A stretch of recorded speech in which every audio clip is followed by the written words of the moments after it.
life of adventure awaits you. Hello heretics, it's Phoenix. This will be the first video in the series and will mostly focus on the basic rule set on Wrath and Glory. In previous renditions 40k RPGs by Fantasy Flight's games, you were only allowed to play a single archetype across different games. Dark Heresy was about investigations as inquisitorial acolytes, Deathwatch was about being battle brothers fighting the Imperium's worst foes, and so on. In this rule set, you'll be able to play as all of the Imperium's archetypes, including the heretical archetypes like cultists. And long awaited, there will be a rule set for orcs, eldars, and probably more. Wrath and Glory is developed by Ulisses Spiele and is set to come out in August. First copies will be available on Gen Con, which will be running from the 2nd to the 5th of August in Indianapolis, United States. The core mechanics of the game is that you use d6s to resolve every test. You will have a predetermined pool of d6s, which you use to roll on that test, and any 4s or 5s are counted as a success, or an icon, and any 6s are counted as an exalted icon. Here are the basic steps to resolve any test. Firstly, you determine your dice pool. This is done by locating the skill which will be used for the test. An example would be a character has to do an awareness test, and his dice pool is 5d6s. Now the special thing is that one of those dice will be a wrath die, and more on that later. Afterwards you add any bonus dice to the amount of bonus modifiers you have from attributes, items, or any other sources. The DM determines the difficulty of the test, or it's called a DN, which stands for a difficulty number. The DM may apply any additional modifiers, positive or negative. At last you roll and you calculate your icons or exalted icons, determining if it is a success or failure. Higher than the DN is a success, while lower than the DN is a failure. The difficulty of each test goes from 1 being routine or easy to 11 being near impossible. The Wrath die is special because out of all your dice pool, you take one out and that will be your Wrath die. If for any reason you only have one die for a test, then that is considered the Wrath die. In this example, the red die will be your Wrath die. When you roll a 6 on the Wrath die, you gain a glory point, which is somewhat similar to the fate system in Dark Heresy. Glory is another type of point which is similar to fate, and this one is a party-wide resource which anyone can use. This is good for Beth, who is playing a radical inquisitor, which means she is away from the clutches of death once more. Damn you, Beth, you filthy heretic. Each session, player characters start with 0 glory. Whenever someone successfully shifts an exalted icon into glory, it is added to the pool of resources. To determine glory capacity, it is either 6 or it is the number of players plus 2. There is another resource called Wrath. Wrath can be gained in 2 ways. One of them is good role-playing, and that's by creating memorable, exciting, and active role-playing in accordance with the character's nature. Now most players will be new to the concept of role-playing, and this is mostly given out whenever characters accomplish something like amazing. If you see a player struggling with role-playing, it will be mostly necessary to hand out Wrath more like a milestone or like a checkpoint, and have a system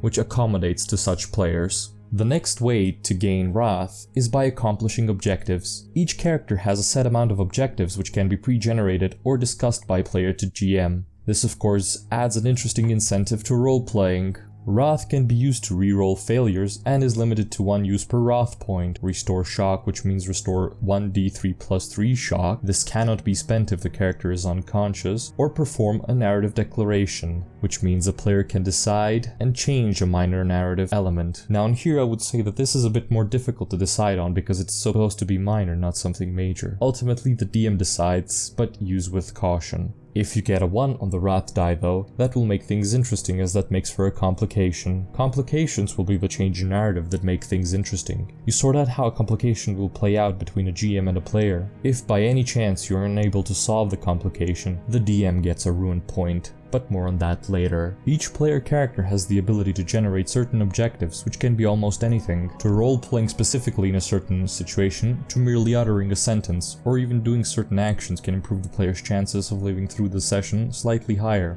This of course implies that I am a bad person, and like to kill my players for fun, but I truly do.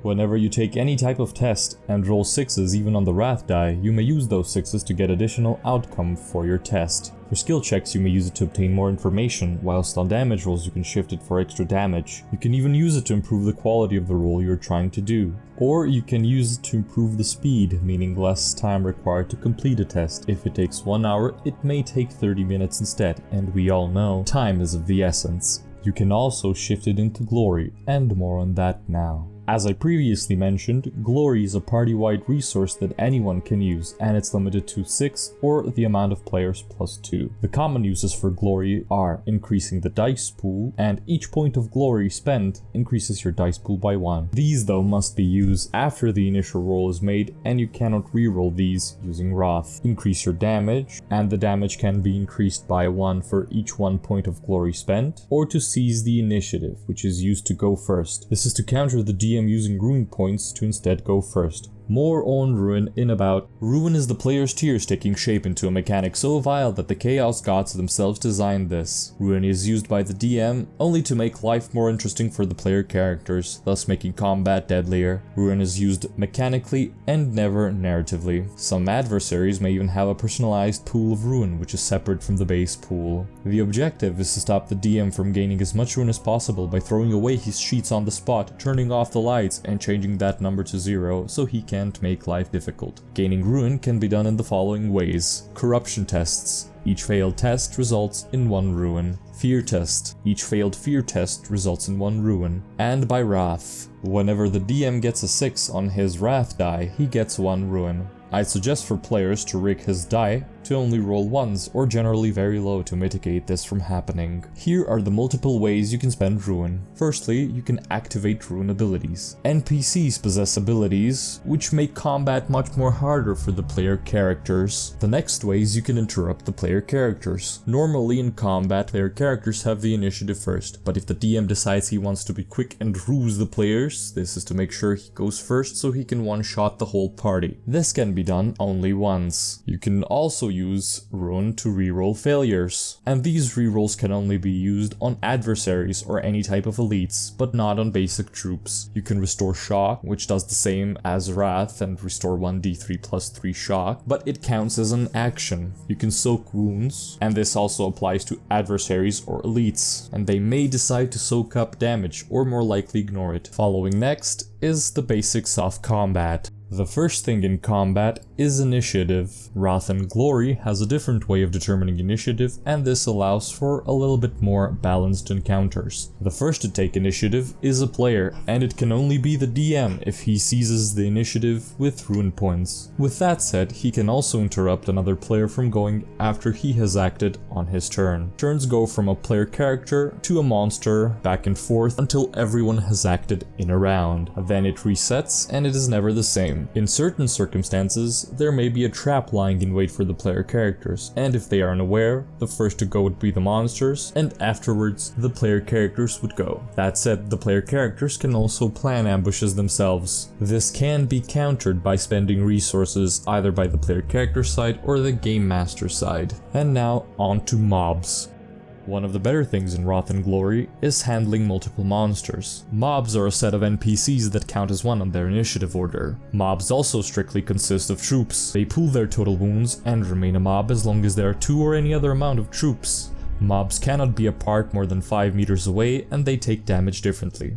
When attacking, for every 2 icons above the monster's defense counts as a hit on a different monster instead of making a multi-attack. An example of this can be seen in the picture. The Orc boys have a defense of 2, and Sergeant Hailbore unloads his autogun on the Orc boys, scoring a total of 5 icons on his attack roll. This leads to him killing off 3 Orc boys. Attacking as game masters is also easier, adding +1 die for every troop that does the same type of attack up to half the mob's size. This also means that you can switch the attack to go to different targets and different types of attacks on different targets. When calculating bonus die, you calculate the group that does the attacks. An example of this would be Sergeant Hailbore is about to be met with a hail of shots from the sluggers of each of the Orc boys facing him. A total of 5 combatants against Sergeant Bore add up +3 damage die against him. On the other hand, we have Eric fighting fighting off the brutal orcs and meets the sharp choppas. A total of 3 combatants against him means the attack gets a bonus of +2 damage die. A damage die is an increase of 1 damage for an icon and 2 damage for an exalted icon. Up next we have damage, wounds, and soaking. First off we have damage. So basically, to determine whenever a character is damaged or not, we have the resilience rating, and both monsters and player characters have this. If the damage rating equals to the resilience, the target suffers 1d3 shock. If it exceeds the resilience rating, he suffers 1 wound for every point over the resilience. A character that drops to 0 shock is considered exhausted. If your shock is restored above 0, you may immediately take actions and are no longer exhausted. If you spend an action and a wrath point to restore 1d3 plus 3 shock, you may immediately act. Now whenever troops are reduced to 0 shock, the troop is considered dead or destroyed, and shock inflicted on a mob is allocated cumulatively. Every time the mob suffers shock equal to the total shock of 1 mob member, then 1 mob member is removed as a casualty in any manner deemed appropriate by the GM. Each character has a limited amount of wounds, and essentially it acts as the HP value. Once characters drop to 0 wounds, he starts to make defiance checks.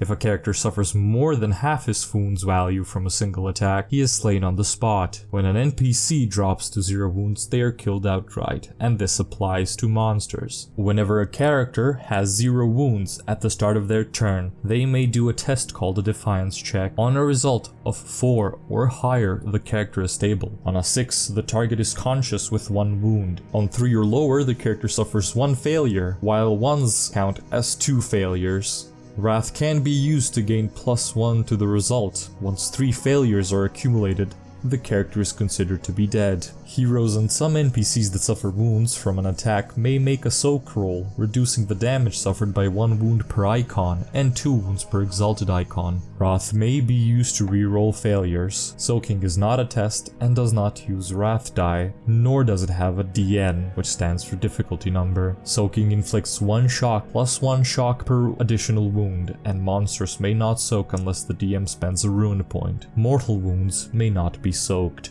And now for combat actions. Usually in a combat scene, characters are permitted to make 1 move action and 1 combat action. They may also do multiple actions as a multi-action. There is also such a thing as multi-attack. This limits the amount of actions you can do to 3 per turn. Some actions may require you to sacrifice movement. During a turn, a character can move up to their speed attribute. This can be further increased by either taking the running or sprinting actions to increase this. Characters can also climb, swim, jump as part of the same movement actions. These are more detailed in the quick start rules. As a combat action, you have a chosen couple of actions available for your archetype, or if it is not included, you may do an improvised action. If such an action needs to be done, it requires the DM's approval. Your character may be able to do a melee attack, which includes charging and performing an all-out attack. For ranged attack, your characters are able to aim at targets, perform called shots, and even salvo. Salvo is a special type of action which allows you to spend 1 reload point to gain additional bonus die for the attack roll equal to the weapon's salvo value. This may be used with multi-action, but not a multi-attack. There's a concept in Wrath and Glory called reloads, and reloads are an abstraction. All weapons when beginning the game have 3 reloads with them and may be expended to achieve some sort of an effect. These are all detailed in the quick start rules. Another type of attacks is an interaction attack.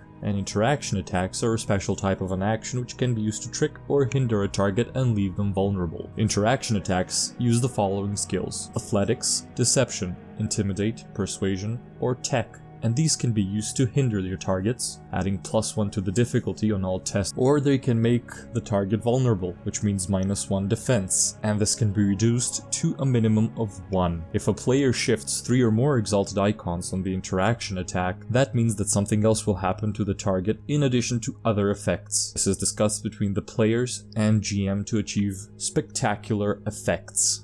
And that's most of the basics mentioned. I did skip an amount of information like skill names and what they do, didn't go in detail about the combat, but it all can be read in the free adventure, Blessings Unheralded. Follow the link in the description to download it for free until the end of July. If you want, you can head over to the website of Ulisses Spiele, where they are running a pre-order sale. They are offering 2 types of pre-sale packs, one which contains only the rulebook, 1 set of dice, and it contains a talents and psychic power card pack and a gear card pack. They aren't necessary. The all-in bundle contains every item that they plan on releasing at the start, and it contains some decent exclusive items, like an exclusive collector's box, acrylic tokens for characters, enemies, and NPCs, and other goodies. If you've gone so far, I want to thank you for watching. Until next time, the Emperor protects!